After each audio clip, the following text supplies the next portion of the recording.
Бараките кои што се рушеа, тоа се во собственост на јавното предпријатие за стопанисување со стамбени деловен простор или порано како се нарекуваше ПУИК. Значи, не се во собственост на општината Бутел.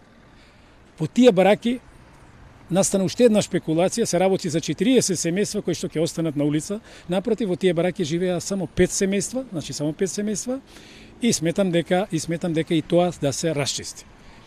Третата работа, која што е многу битна и значајна, почнаа шпекулации дека општината Бутел го продала земјиштето на сопственици кои што вршат денеска расчистување.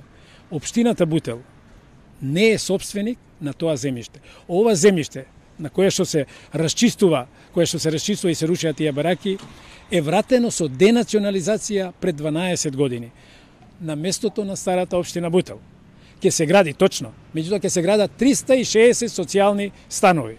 Тој проект требаше да започне да се реализира во функција на нашиот придонес како локална самоуправа и јас како најодговорен, како градоначалник на општината Бутел, направиме напори и усилби да за само 7 месеци ова нова општинска зграда ја изградиме, се со единствена цел да дадеме свој придонес да започне побрзо реализација на овој важен проект.